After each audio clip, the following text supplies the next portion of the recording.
Blueberry, you can be brave. Just take your time, go your own pace. Blueberry, blueberry, you can be brave. Just take your time, go your own pace. Blueberry. Hello everybody, and welcome to The Brave Blueberry, where we break down the artist's way, the artist's journey of discovering the beauty and the strength of insecurities, and using the strength of the vulnerability that we have when we look at our insecurities to create art that impacts the world because it touches them in a human place. I'm your host, Gerald, and for those of you that are watching from my channel, because I've now put the videos for The Brave Blueberry on my main YouTube channel. Hi, this is me in a different type of space. Hopefully you continue to stay, but this is the podcast that I've been promising you guys for a long time, and this is episode 6, The Brave Blueberry. Welcome to everyone that's new. I have been having a wonderful time. Just this week was absolutely tremendous. I've been journaling a lot. I got a journal for Christmas, and I've been using it very faithfully. And my use of that journal has not only opened my heart, but it's also opened my mind, and just being able to not just feel things, but to be able to process them well. I've been creating like crazy, I've really been saying no to numbness this week, and just being able to say, you know what, I'm going to feel all of the emotions, the good ones and the bad ones and everything in between. It's funny, I was talking to God one time, and he was just like, you know, O'Neill, when you numb yourself to the bad emotions, you actually numb yourself to the good ones too. I'm like, oh Lord, oh man, I don't want to do this. But yeah, you know what, I was just like, you know what, let me, and I have to make sure that you can actually see my face, because I've just been realizing that you can't really see my face when I just hold the mic to my face. Anyway, I'm realizing, like, you know what, I'm gonna connect to that I'm gonna not just connect to that process, but actually embrace it. It's wonderful when you actually are acquainted with you're speaking to the one that is acquainted with how you are framed. And so I decided, you know what, let's give it a try. And in journaling, I've been having a lot of breakthroughs there. It's been just a regular old quarantine time. And in fact, I had my first quarantine date with my fiance this week. We don't live together, so we are actually social distancing, and I made a little Instagram post about it. I miss her a lot. Shout out to you, Maya, where you are. But yeah, that's also something I'm feeling as well, and definitely been journaling about all the thoughts and things surrounding that. But I wanted to get into the first segment here on The Brave Blueberry, and that is the things that make me go ooh. The things that make me go ooh are simply things that I think are amazing. It could be small, it could be big, but it's just, just an icebreaker to kind of get us, get the blood flowing, and to just, be grateful and thankful. So the thing that makes me go ooh this week, and I have this habit of jumping across things that make me go ooh, but I wanted to talk to you guys about hot chocolate. And yes, it is a foodie thing. I'm realizing more and more that I'm a foodie, and actually I realized that the two things that I was going between were actually two food things. You see, there's some people that like coffee and like can't live without coffee. I'm not one of those people. In fact, I hate the smell of coffee.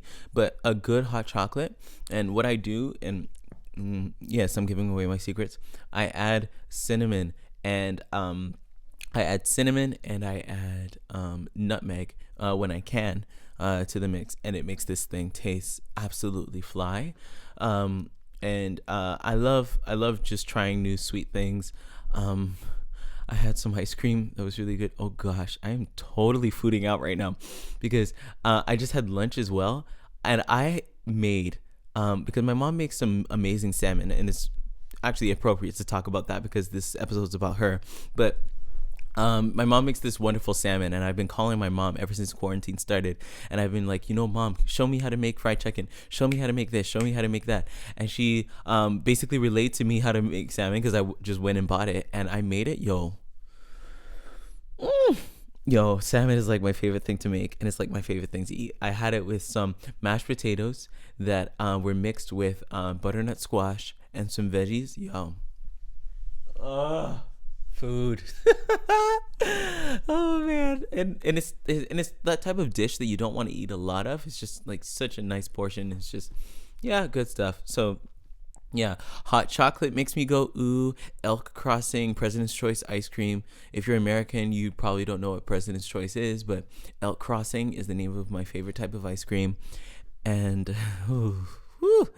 salmon. I like salmon a lot. Yeah, and that's the thing that makes me go ooh. If you have something that is making you go ooh this week, I encourage you to comment or leave me an Instagram post, an Instagram comment or something, and let's just keep the conversation going about the things that make us go ooh.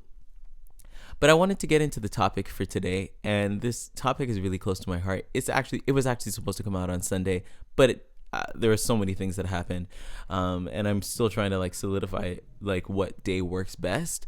But I'm just gonna just roll with the punches and just do it. But my this past Sunday was Mother's Day, and for a while I've been thinking about doing this, and the topic came to me, and I was just like, what, this is something that I need to talk about because especially for single moms, the concept of legacy isn't something that's too talked about. But I wanted to talk about how I am my mother's legacy, and specifically more dealing with her musical legacy, but mainly dealing with just legacy, but also touching legacy in general, because I'm a very talented musical person, and a lot of people would look at me and be like, "Yo, you are so musically talented. You can do this. You can play. You can sing. You can do all this stuff." But the only reason why I'm able to do it at the caliber that I'm able to do it at is because my mom did it first. My mom raised me. Oh gosh, am I gonna cry this episode? Oh, I don't know. We'll see. If I do, I'll just feel it. Anyway, my mom has been raising me on her own since I was 3 years old. I have two brothers. I have an older brother and a younger brother. My older brother's 2 years older than me, and my younger brother's 3 years younger than me. And she was raising the three of us on her own. My parents got divorced when I was really young, and she was raising us on her own. And honestly, I have some conversations to have with her about that, because like being a single parent and raising children on your own, the concept of that is absolutely above me. Like I can't even like fathom what it's like to have someone that's with you, and then going to raising three young men by yourself. And it's like, wow, it's just like, and as a woman, you don't know how to raise a man, and you're just doing all that stuff. I'm just like, I have to have some conversations about conversations about that with my mom. But yeah, she raised me from really young, and my mom is like, if you think I'm churchy, like my mom is like super super churchy. But like, it's funny because like, coming to Canada, like my mom came to Canada when she was really young, and so Canadian / North American Western culture is kind of conforms to the American Black Christian experience. But my mom's Black Christian experience was very much Jamaican. Shout out to all of my Jamaicans that are in the house. If you are Jamaican, I need you to put a Jamaican flag in the comments, because I love being Jamaican. I love being Jamaican. And sometimes it's hard because I'm just like, I wasn't born there, but every single time I speak to a Jamaican, they're just like, "Oh, Neil, you're Jamaican." And I was able to visit Jamaica a little while ago, and just, oh man, just loved the atmosphere. So yes, I'm Jamaican, and my mom's church experience is very much Jamaican. So we're so like growing up, I would hear CDs filled with Sanchez. If you know who Sanchez is, yo, you get brownie points. What song did he sing? Uh, Amazing grace shall always be my song of praise, for it was grace that brought my liberty. But the I shall forever lift mine eye. Anyway, but yes, if you know that song, yo, jeez, like, and these are the songs, and mind you, a lot of these songs are actually American gospel songs that were Jamaica-fied, but that's the thing. I have this funny this funny thing with my fiance. Yo, you can make Jamaicans take every single song imaginable and they reggaeify it. They make it reggae. Like I heard Adele's "Hello." Yo, when I was on vacation in Jamaica, I heard Adele's "Hello" in a reggae version. Yo, that thing was so sweet. Oh.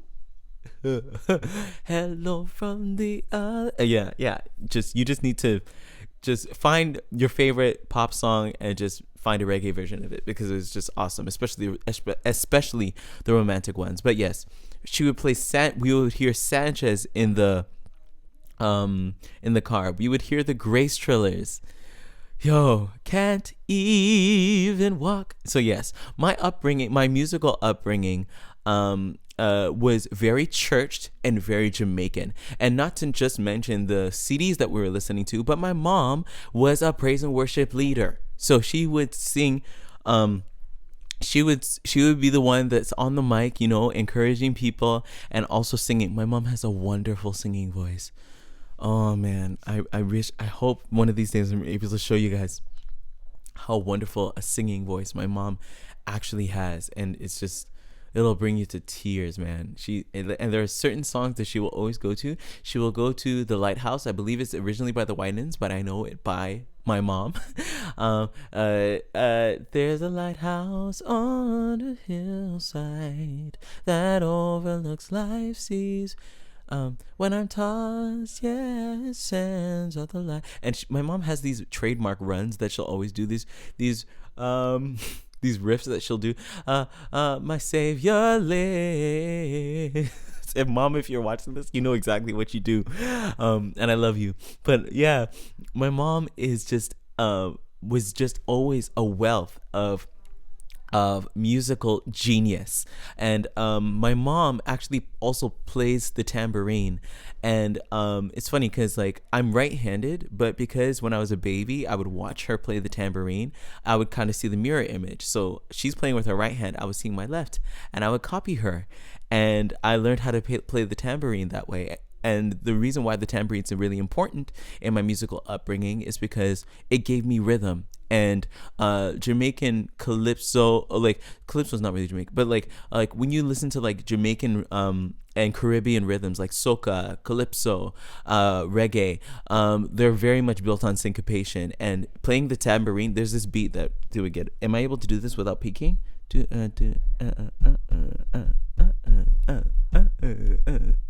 Yeah, that's a beat that my mom would always play on the tambourine, and just the syncopation that was in there got inside of my being, and so I became very rhythmic. I can play a little bit of drums, but rhythm has always been inside of me because my mom taught me how to play the tambourine. My mom taught me how to harmonize because she would always be singing alto in praise and worship services. And when she would sing alto, I would start to sing with her and learn how to harmonize from her. Even my younger brother learned how to harmonize. He's not even really like a big singer. Mind you, he can sing, but he learned how to harmonize from her. And for 10 years, I played behind my mom. For 10 years. I played behind my mom when I was first learning to play the piano. There was no one to play at the church that we were going to at the time, and I decided to learn on the fly. I would just like go up, and there were little chords that I knew coming out of grade 6. I knew like a little C chord, and what I would do is use the transpose and I would play, and my mom would always encourage me in playing. Oh, oh man. My mom would always encourage me in playing, and she would always say that she likes how I play. And like that's it touches me because like I remember like when I wanted to learn that there are a lot of people that I wanted to teach me that weren't really willing to teach me, and so I was learning on my own. But my mom would always, encourage me to play, and like she would sing and I would play. And for years, I as I got better, like she would sing and I would play, and she would sing, I would play. Every single week, I would play this little plinky keyboard, and she would sing, and with the praise and worship team. And every week, I was getting better and better and better at playing. And my mom would because my mom is should I give that much information? But basically, my cousins would have these American gospel CDs now that would be, and yes, the tears will start. But anyway, my mom has these or like my cousins had these American gospel CDs. They had Mary, they had Fred Hammond, they had Kirk Franklin, and my mom would just take their CDs and put them in our car, and CC Winans, and we started to hear all of these American gospel people now, and so that was also starting to inform my musical upbringing. And so the Jamaican music combined with the American gospel that I was hearing, along with the calypso beats that would be played on every Saturday, because we went to church on Saturday. Every Saturday, with my singing with my mom in praise and worship, started to build my musical upbringing. Now, when it came time for me to take music a little bit more seriously, I played flute in from middle school all the way through high school, and my mom didn't have a lot of money, and I remember saying to my mom that I wanted to play the flute, and I personally believe I wanted to play the flute because it was easier, like going from flute to recorder. From recorder to flute, sorry. And my mom didn't have a lot of money to rent the instrument for the year, but she rented it. Oh man. Oh man. She rented that instrument, and I know that it wasn't easy for her. And she rented the instrument for the year, and I grew and I grew and I grew. And it came to the point even in high school where I was playing school instruments, but that initial investment that my mom made allowed me to actually be able to understand, because playing in bands caused me to be able to hear melodies. I was able to hear melodies, whatchamacallit, like I would hear individual parts that other instruments were playing, and it started to inform my musical experience. And because I had a good ear, I was able to pick up on these things, and I learned how to arrange by simply sitting and playing in band. I would listen to different parts, and then from there, my music, thanks to my music teachers, I would conduct. But it was my mom's initial investment in me. Whew. It was my mom's initial investment in me that allowed her to catapult me into being the musician that I am today. And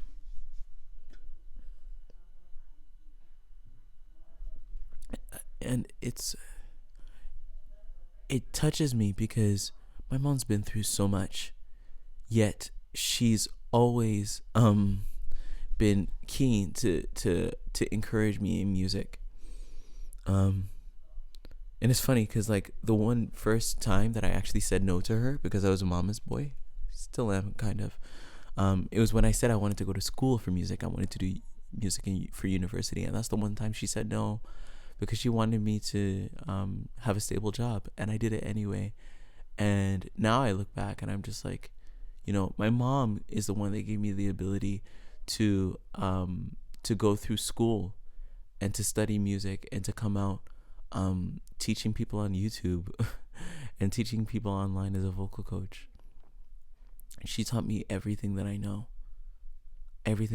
She sowed so many seeds into my musical upbringing, and now I think I'm starting to see the fruit of that. Okay, should I say something directly to my mom? Sure.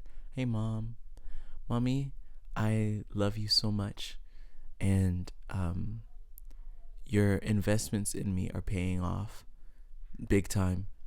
I don't think I ever really appreciated how much you've done for me, and I wanted to tell you Happy Mother's Day. I know I'm like two days late, and I already called you, but Happy Mother's Day, because I'm your musical legacy, and that's my thing for everybody watching. Like, and I'm also my father's musical legacy. Maybe we'll talk about that another time.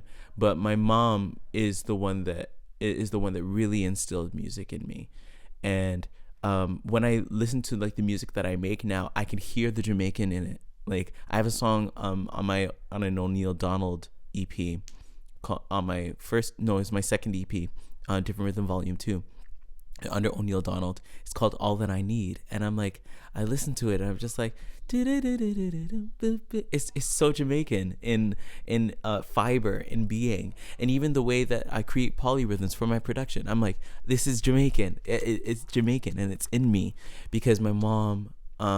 And I didn't even mention how I would watch like Richard Smallwood and John P. Key videos on VHS, and I believe my dad actually recorded those, but my mom would let me bang around on the VHS. But honestly, I couldn't be where I am today without my mom, and without her leadership, without her guidance, and without her being able to see my gifting and being able to trust God with her life, and trust God with me to say, you know what, he's gifted, just help him. And God's doing that, and I'm severely satisfied with everything that's happening. Oh man, this is like all the feels, and now that I'm committing to feeling everything, it's just like, but yeah, I'm my mother's musical legacy, and I love it. I love it. I love it. I love it. I love it. Yeah, that's just a little bit of this story. There's so many other stories, but yeah, there's a little bit of the story. Oh man, that's just like, you know what? Maybe I should, because I had a song that I was gonna do for my Absolutely. Absolutely is a segment where I actually give you guys music to listen to that I think is really dope. I'm gonna give you guys a song that my mom would play in the car when I was a young boy, and it is a medley. It's from the Grace Trillers, one of the artists that I mentioned, and it's called the Holy Ghost Power Medley. I don't even know if that's the official name, but that's the first song that's in the medley, and there's a nice key change in the middle of it, and you will enjoy yourselves, get some nice reggae gospel inside of you, because this is it means a lot to me, and it's a big part of my upbringing. We're gonna let's give a tribute to my mom, and let's just hear a little bit of what my upbringing sounded like. If you have your own artistic upbringing that came from your mom, I encourage you to talk about it in the comments. And if you're new to this podcast, please follow it on Spotify, follow it on Apple Podcasts. Actually, that's the place where most people are listening to it. So follow this podcast on Apple Podcasts, on Spotify, wherever you're listening to podcasts. And I encourage you, if you haven't already, subscribe to my YouTube channel, O'Neal Gerald, because that's where this podcast is again. And for all of my blueberries out there, we're here, being vulnerable and embracing the feels, and making art with it. So let's celebrate our moms, and our musical moms, our artistic moms, and this is a wonderful experience. So all my blueberries, stay brave.